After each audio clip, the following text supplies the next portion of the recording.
You're cleaning out a closet, sorting through a relative's belongings, or browsing an estate sale. Don't overlook those old, boxy handbags from the 1970s and 80s. The stiff leather, chunky hardware, and dated designs that many people dismiss today could actually be worth hundreds or even thousands of dollars. Some of the most collectible vintage handbags came from this era. While they may look outdated compared to today's softer, minimalist styles, collectors value them for their craftsmanship, premium materials, and rarity. That's why they still get misidentified, donated, or sold for just a few dollars. Every brand on this list is a genuine luxury or heritage house with a strong collector market. The problem is that most people don't recognize them anymore, creating opportunities for knowledgeable buyers to find incredible bargains. One of these bags has sold for $4,500, and by the end of this countdown, you'll know exactly what to look for before you donate, sell, or pass along an old handbag. Let's get started. Number 8 is Coret, American brand, operated from the 1940s through the 80s, producing some of the most precisely built structured leather bags in the country. Frame bags, box clutches, rigid top-handle styles with heavy brass hardware and construction that held up for decades. Everything about them is built for function over fashion, thick leather, tight stitching. Closures that feel more like luggage than a fashion accessory, and that's exactly the problem from a resale standpoint. To someone pricing bags at an estate sale, a Coret looks like a generic old purse. The name isn't famous enough to trigger recognition. The silhouette is too formal and stiff to appeal at a glance, so it gets tagged at $8 and sits on a folding table next to a basket of old greeting cards. But Coret bags, once identified, sell in a completely different conversation. Signed pieces, especially the structured frame styles and anything in genuine reptile embossed leather, regularly move in the $150 to $400 range through resale platforms. The reptile bags push higher. Not the biggest number on this list, but a real one. The stamp is usually inside on a small leather tab. Find it, identify it, and suddenly that $8 bag has a very different price tag. Number 7 is Mark Cross, and this one stings because Mark Cross is one of the oldest luxury leather goods companies in American history, founded in 1845. Grace Kelly carried their bags. Hitchcock put their luggage in his films.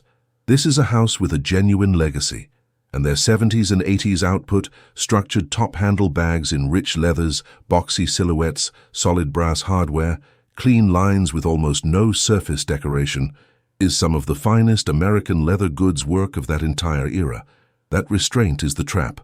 Nothing about a Mark Cross bag from this period screams luxury to someone who doesn't already know the name. No monogram pattern, no recognizable hardware shape, no logo on the outside. Just serious, quiet, extremely well-made leather, the kind of thing that gets priced at $15 because the seller assumed that if it were valuable, they'd recognize it. Signed Mark Cross bags from the 70s and 80s in good condition sell in the $300 to $700 range on the current resale market, with rarer styles going beyond that. The brass stamp inside is small and easy to miss, but miss it, and you've just handed someone a $500 bag for the price of lunch. Number 6 is Roberta di Camerino, Venetian fashion house, founded by Giuliana Camerino in the 1940s. By the 70s, the house had developed a visual language completely unlike anything else from this era. Deep velvet fabrics in jewel tones, burgundy, forest green, midnight blue, trompe-l'oeil prints that trick your eye into seeing texture that isn't there, like the illusion of braided rope or woven fabric printed flat, bold geometric patterns, ornate brass hardware with the house's signature R emblem, Italian construction with materials that were considered exceptional at the time. To a modern eye, a Roberta di Camerino bag from the 70s looks theatrical. The velvet reads as costume. The bold colors read as dated. The patterns feel like too much, which is precisely why these bags end up in the miscellaneous vintage section at estate sales, priced like they came from a community theater prop room. In reality, these pieces are actively collected. The velvet bags, especially geometric patterned styles and trompe-l'oeil designs, sell in the $450 to $850 range through specialty vintage dealers, with the most unusual pieces going higher. The Duchess of Windsor owned pieces from this house. The stamp or label is inside on a woven tag or brass plate. Find it before you price it. Number 5 is Coach, and I want to be specific here because there's a meaningful difference between the Coach bags most people know and the ones we're talking about today. The Coach that matters for this list operated out of New York City through the 1960s, 70s, and into the early 80s, the original leatherware era, and specifically the years when designer Bonnie Cashin was shaping the brand's identity. Cashin designed for Coach from 1962 to 1974, and what she built was completely different from anything the brand became later. No monogram, no logo fabric, no mass-market anything. Single pieces of heavy, full-grain leather, natural tan, British tan, rich brown, cut and sewn with brass toggle closures and almost zero surface decoration. These bags look almost aggressively plain. Thick, stiff leather in utilitarian shapes with no branding on the outside. Nothing that reads as fashionable to a modern eye. Which is why they get passed over at thrift stores and priced wrong at estate sales by people who assume that old Coach means low value. The opposite is true. Bonnie Cashin-era Coach bags are among the most actively collected American accessories on the vintage market right now. The leather develops a patina over decades that no modern bag can replicate. Because they were made in New York in small quantities by skilled craftspeople, surviving examples in good condition are hard to find. A rare color Cashin-era saddlebag from the 70s recently sold for over $4,000 on eBay. More common NYC-era styles in excellent condition move in the $300 to $700 range consistently.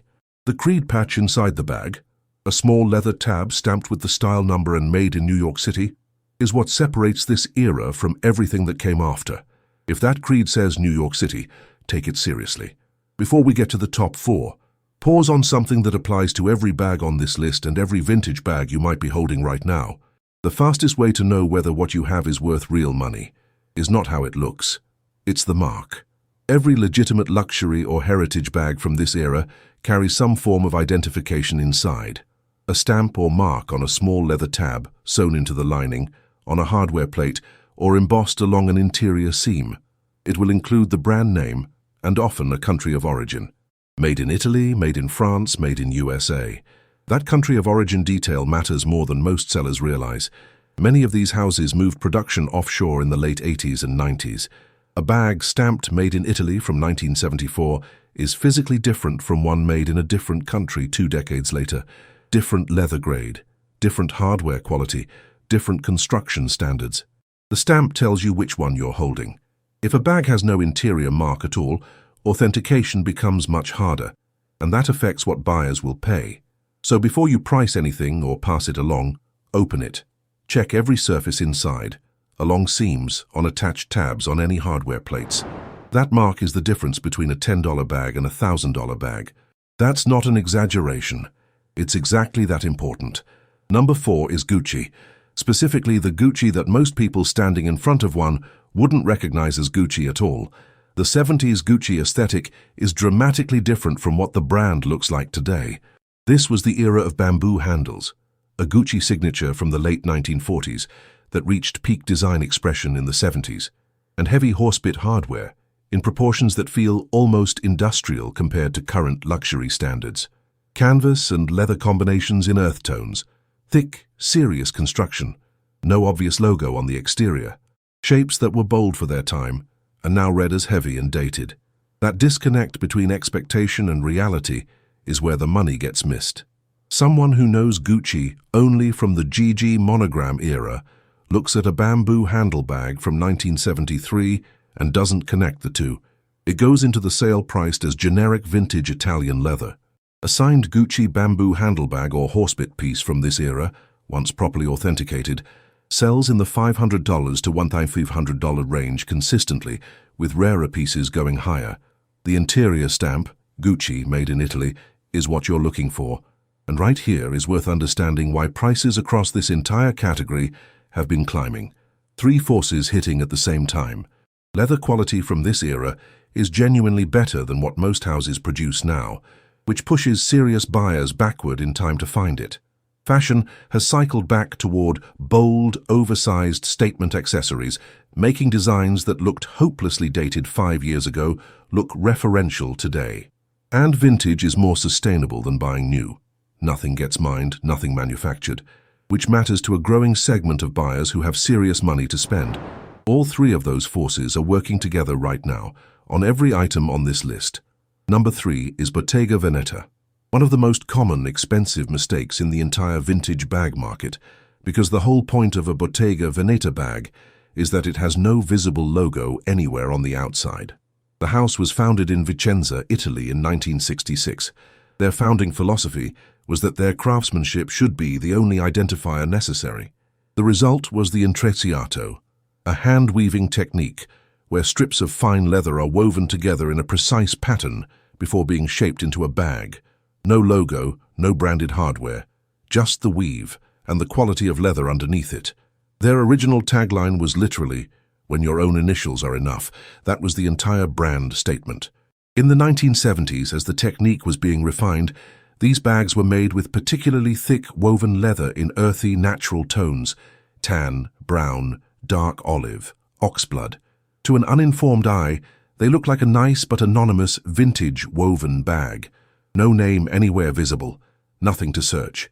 So they get priced as generic vintage leather, while a collector who spots the weave quality and flips it over to find the interior stamp is looking at an entirely different transaction. A signed, authenticated Bottega Veneta intrecciato bag from the 70s in good condition sells in the $600 to $1,200 range through established resale platforms. Early pieces with thick woven leather and original earth tone colorways are the most sought after. The interior stamp, small, pressed into a leather tab, confirms the house. Without it, authentication is uncertain, and prices reflect that. With it, you have a collectible. Number 2 is Fendi. Specifically, the Fendi bags from the 1970s and early 80s that predate the style era that made the brand universally known. The baguette, the bag that turned Fendi into a household name in the late 90s, came decades after the pieces on this list. In the 70s, Fendi was producing structured top handle bags, frame bags, and oversized flap styles, where the double F logo appeared in the hardware or interior lining rather than across the exterior. Heavy silhouettes, serious leather, proportions built for an era when bags were meant to last 30 years. To someone who knows Fendi only from the baguette era, these pieces don't read as Fendi. They read as old and boxy. The FF isn't obvious from the outside, so the bag gets sold without being identified by someone who looked right at the lining and didn't register what they were seeing. A signed Fendi piece from this era in good condition sells in the $500 to $1,800 range, with rarer styles going beyond that. Fendi has been one of the most counterfeited houses in the world for decades, so authentication matters here more than with most other brands on this list. Real pieces have specific hardware quality and lining construction that becomes obvious once you've seen enough of them. The difference in what you can charge with clear authentication versus without it can be several $100s. If you're uncertain, a specialist can confirm it quickly, and it's worth the time. And that brings us to number 1, the bag this entire video has been building toward, the one with a documented price of $4,500, the one that most people would drop at Goodwill without blinking, without ever knowing they were walking away from thousands of dollars. Number 1 is Judith Leiber. If you've never heard the name, let me describe what these bags look like, because the description alone explains why they end up donated, estate saled, and given away without a second thought by people who have no idea what they're holding. A Judith Leiber Minaudière from the 1970s and 80s is a small rigid evening bag, roughly the size of your hand, completely covered in individually applied Swarovski crystals in the shape of an animal: a frog, a swan, a penguin, a peacock, a turtle, an ear of corn, a watermelon. Every surface covered in hundreds of hand-set crystals on a metal frame with a mirror inside and a chain strap. By any modern standard, these bags look gaudy, over the top, theatrical, the kind of thing that reads as a novelty, something from a gift shop, something made to look fancy without actually being valuable. That reaction, that immediate instinct, is the most expensive mistake a person can make when they encounter one of these bags. Judith Leiber was a Hungarian-born artisan who trained in Budapest and worked her way to New York, where she built a workshop that produced these Minaudières entirely by hand. Every crystal was applied individually, every animal form constructed in her New York atelier. Not machine-made, not manufactured for a mainstream market. Each piece took days of skilled labor to complete. And because the designs changed constantly, new animals, new objects, seasonal variations, almost no two Minaudières are identical. The house produced them for a clientele that included first ladies, major celebrities, and serious collectors. These were not made for everyone. The documented price on the specific piece at the top of this list, a pristine condition Judith Leiber crystal Minaudière from the 70s, with fully intact crystals and the signed brass interior plaque, is $4,500. And that number comes from three factors working together. First, the signed interior plaque. Crystal novelty bags were widely copied during this era. Without the signed Judith Leiber brass plate inside, you have a decorative object of unknown origin. With it, you have a verified signed piece from one of the most collected accessory designers in American history. That mark is everything. Second, the era. The 1970s and early 80s animal Minaudières are the most collected pieces in the house's history. The forms from this period are the most inventive. The crystal work is at its densest, and the metal framework quality is heavier than later production. Earlier pieces consistently command more than equivalent designs from later decades. Third, and this is what separates a bag worth $4,000 from one worth $400, the condition. After 50 years, crystals fall off. Clasps break. Interior linings deteriorate. A Minaudière with no missing crystals, a functioning clasp and an intact interior is genuinely rare. Finding one that survived decades of formal events in excellent shape is what collectors are actually paying for. That rarity is what takes the price into the thousands. This is the bag that gets dropped at Goodwill. That sits in a box at an estate sale labeled costume jewelry, $15 for the bag. Given away by someone cleaning out a mother's things who looked at a crystal frog and thought, who would even want this? The answer is a collector who will pay you $4,500 for it, without hesitation. So if you have bags sitting in a closet right now, stiff ones, boxy ones, ones with names you don't recognize, ones that look like they came from a completely different world, the ones worth checking first are the ones that look the worst by today's standards. Open every single one. Find the mark inside. Identify the name. Look for the country of origin. Before you price it, before you donate it, before you pass it along, spend 2 minutes finding out what that mark actually means. Because the difference between a bag worth $15 and one worth $1,500 or more is often a single stamp you almost missed. If this changed how you look at what you're sitting on, subscribe right now. We do this every single week. And the next brand we cover might already be in your house.